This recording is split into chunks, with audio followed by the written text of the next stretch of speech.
Hello friends, आज हम बात करेंगे इम्पोर्टेंट टॉपिक के बारे में। आज हम बात करेंगे एक्सरसाइज या फिजिकल एक्टिविटी करने से कोलेस्ट्रॉल मेटाबॉलिज्म पर क्या क्या फ़र्क पड़ता है, क्या बेनिफिट्स होते हैं एक्सरसाइज करने वाले पेशेंट्स पर। हमने ऑलरेडी एक सेपरेट वीडियो किया जिसमें हमने ये बात करी कि एक्सरसाइज कोलेस्ट्रॉल वाले पेशेंट्स को करने के लिए क्या क्या टिप्स पर ध्यान रखने की ज़रूरत है। आज सिर्फ इतना बात करेंगे कि एक्सरसाइज से कोलेस्ट्रॉल वाले पेशेंट्स में क्या क्या बेनिफिट्स हो सकते हैं। बाद में कुछ शॉर्ट में ये भी टिप्स पर भी डिस्कस कर लेंगे, just to make the topic complete कि क्या क्या चीज़ों का ध्यान रखने की ज़रूरत है अगर आपको कोलेस्ट्रॉल का कम करना चाहते हैं आप एक्सरसाइज के माध्यम से। तो टॉपिक पर जाने से पहले जो लोग हमारे चैनल पर नए हैं उन्हें रिक्वेस्ट करेंगे चैनल को सब्सक्राइब करें। ऐसा करने से चैनल को कंटिन्यू करने के लिए हमें मोटिवेशन और इंस्पिरेशन मिलती है। सबसे पहला चीज़ जो मैंने बार बार अपने हर एक्सरसाइज वाले वीडियो में ऑलमोस्ट कहा है, हर कोलेस्ट्रॉल वाले वीडियोस में भी बोला है कि एक्सरसाइज से आप कोलेस्ट्रॉल लेवल्स को 15 से 25 या 30% तक मैक्सिमम कम कर सकते हैं कोलेस्ट्रॉल लेवल्स को। यानी मान लीजिए अगर आपका एलडीएल कोलेस्ट्रॉल 200 है और आपको एलडीएल यानी बैड कोलेस्ट्रॉल लेवल को 100 पे लाना है, तो उतना एक्सरसाइज से अलोन अचीव कर पाना बहुत मुश्किल है। आप 15 से 20% या 30% मैक्सिमम अचीव कर सकते हैं। डिपेंड करता है कितना एग्रेसिवली आप एक्सरसाइज करते हो और एक्सरसाइज के साथ और क्या क्या चीज़ों को आप इन्वॉल्व करते हो उस बात पर डिपेंड करेगा। आप अगर सब कुछ प्रॉपरली फॉलो कर रहे हो तो मैक्सिमम आप 200 कोलेस्ट्रॉल लेवल से आप 130, 140, 150 तक ला सकते हो। पर 200 से अगर आपका कट ऑफ 70 है, वहाँ तक ला पाना मुश्किल है और उसके लिए भी बहुत अग्रेसिव आपको एक्सरसाइज करना पड़ेगा और बहुत अग्रेसिव एक्सरसाइज को भी लंबे समय तक मेंटेन करना पड़ेगा, तो ही आप कर पाओगे, नहीं तो नहीं कर पाओगे। आप अगर 10 दिन 15 दिन मैंने एक्सरसाइज करके फिर बंद कर देते हो तो फिर उसका ज़्यादा कोई मतलब नहीं निकलेगा और फिर वापस आपका कोलेस्ट्रॉल लेवल उतना ही पहुंच जाएगा जितना वो पहले था।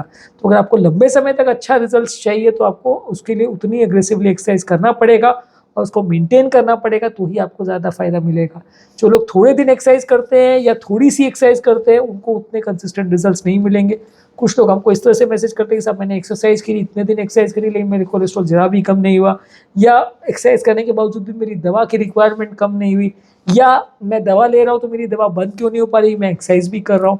तो देखिए एक्सरसाइज का इफेक्ट काफ़ी हद तक इनकंसिस्टेंट होता है, दवा का इफेक्ट काफ़ी हद तक कंसिस्टेंट होता है। मान लीजिए आपका एलडीएल कोलेस्ट्रॉल अगर 200 है तो आपने 10 मिलीग्राम का टैबलेट चालू किया रोजुवास्टैटिन का, तो वो 160 170 पे आ जाएगा। आपने 20 मिलीग्राम का किया तो 150 160 पे आ जाएगा। फुल डोज यानी 40 मिलीग्राम आपने रोजुवास्टैटिन या 80 मिलीग्राम अटोरवास्टैटिन दे दिया तो 200 से आपका कोलेस्ट्रॉल 100 110 तक तो आ ही जाएगा। भले आपका कट ऑफ चले 70 है, उतना अचीव हो पाएगा या नहीं वो श्योर नहीं है, लेकिन फिर भी 200 एलडीएल आपका है तो उससे 100 तक तो आप ले आओगे, इतना अगर आप फुल डोज पे मेंटेन किया। साथ में अगर एजिटिमिब भी ऐड किया, बेम्पेडोइक एसिड भी ऐड किया तो आप 70 का कट ऑफ भी आराम से अचीव कर सकते हो। तो मतलब मेडिसिन से आपको डोज के हिसाब से कंसिस्टेंट बेनिफिट मिलेगा। जितना ज़्यादा आप डोज लोगे उतना आपको परफेक्ट रिजल्ट मिलेगा। लेकिन आपको कोई भी लाइफस्टाइल मॉडिफिकेशन करने से या कोई अदरक लहसुन वगैरह लेने से या कोई भी डाइट को मॉडिफिकेशन करने से आपको जो इफेक्ट मिल रहा है वो कंसिस्टेंट नहीं मिलेगा। आपका कभी कोलेस्ट्रॉल लेवल 200 से 190 आ जाएगा, कभी 180 आ जाएगा, कभी फिर 200 चला जाएगा, कभी फिर 210 चला जाएगा, मतलब उसी के आसपास होवर करता रहेगा। 200 से 150 के बीच में आपका एलडीएल कोलेस्ट्रॉल वीवर करता रहेगा। डिपेंड करता है कि आप डाइट को कितना अग्रेसिवली फॉलो कर रहे हो, कितना रिजिडली फॉलो कर रहे हो, कितना अग्रेसिवली आप एक्सरसाइज कर रहे हो, उस बात पर डिपेंड करेगा। कोलेस्ट्रॉल लेवल्स यूजली आप रेगुलर बेस पे एक्सरसाइज करते हैं तो आपका एचडीएल यानी गुड कोलेस्ट्रॉल बढ़ता है, जिसकी वजह से खराब यानी कोलेस्ट्रॉल जो नलियों में डिपॉजिट होता है वो कुछ हद तक कम हो जाता है। इसके अलावा आपका ट्राइग्लिसराइड लेवल्स भी कुछ हद तक कम होता है, जो कि बॉडी का एक तरह से फैट का करेंसी है, जो फैट की सेल्स को अलग अलग जगह पे लेके जाता है, फैट के मेटाबॉलिज्म में मदद करता है, तो वो भी कुछ हद तक कम हो जाएगा। एलडीएल यानी बैड कोलेस्ट्रॉल लेवल्स भी आपका कुछ हद तक कम हो जाएगा। वेरी कितना वैल्यूज करेगा वो 10 to 15% या 30% तक मैक्सिमम जा सकता है। कितना अग्रेसिवली एक्सरसाइज कर रहे हो, कितनी तरह की एक्सरसाइज कर रहे हो, उस बात पे डिपेंड करेगा। ओवरऑल हार्ट की हेल्थ को भी इंप्रूव करता है, मसल्स की स्ट्रेंथ को इंप्रूव करता है, आपकी ओवरऑल मेटाबॉलिज्म को इंप्रूव करता है, कोलेस्ट्रॉल्स इंप्रूव करता है, तो ओवरऑल हार्ट अटैक आने का चांस भी कुछ हद तक कम हो जाता है।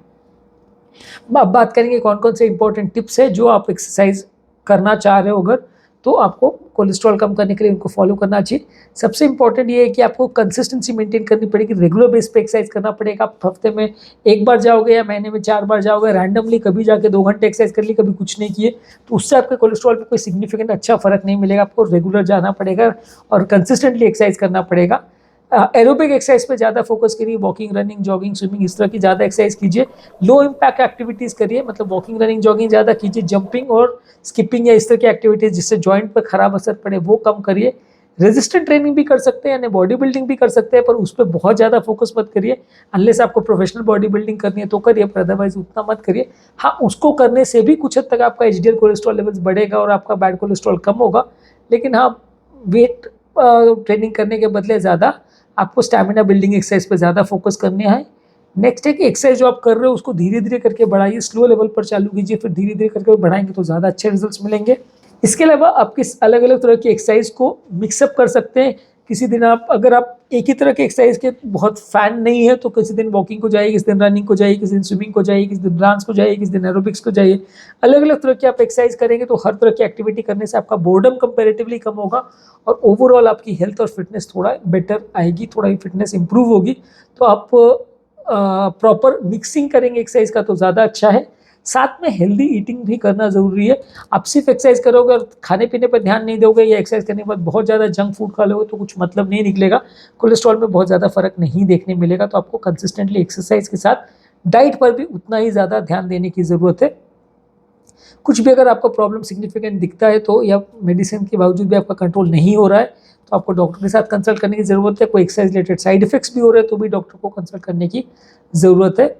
नेक्स्ट है कि अपना हार्ट रेट को भी प्रॉपर मॉनिटर करिए, बहुत ज़्यादा एक्सेसिव हार्ट रेट नहीं बढ़ाइए। खासकर अगर आपको सीवियर हार्ट फेलियर या सिग्निफिकेंट कार्डियक प्रॉब्लम है तो हार्ट रेट को भी मैनेजेबल, जितना आपको डॉक्टर ने सेट टारगेट हार्ट रेट दिया है उसके हिसाब से मैनेज करें तो ज़्यादा अच्छा है। मॉनिटर करते रहिए अपने रेगुलर हार्ट रेट को। इसके अलावा कपड़े जो आप पहन रहे हैं एक्सरसाइज के दौरान वो भी प्रॉपरली मेंटेन करिए। बहुत ज़्यादा गर्म कपड़े या बहुत ज़्यादा टाइट फिटिंग कपड़े या बहुत ज़्यादा अनसूटेबल या अनफिट कपड़े ज़्यादा मत पहनिए, नहीं तो उससे आपकी हेल्थ बिगड़ सकती है। सन स्ट्रोक होने का या हीट स्ट्रोक होने का चांस बढ़ जाएगा।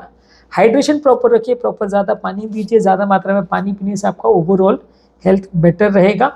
नेक्स्ट है कि बॉडी अगर आपको कुछ अलार्म सिग्नल्स दे रही है या कुछ ऐसे अबनॉर्मल साइंस दे रही है कि हाँ उसमें कुछ प्रॉब्लम हो रही है तो डेफिनेटली ध्यान दीजिए, तो उसमें आपको थोड़ा बेटर जल्दी पकड़ पाएंगे आप प्रॉब्लम को और जल्दी उसे मैनेज कर पाएंगे। और हर एक्सरसाइज का एक वार्मिंग अप और कूल डाउन पीरियड होता है, 5-10 मिनट वार्मिंग अप एक्सरसाइज कीजिए, उसके बाद रेगुलर कंसिस्टेंट एक्सरसाइज कीजिए, उसके बाद 5-10 मिनट कूल डाउन भी की टाइम दीजिए।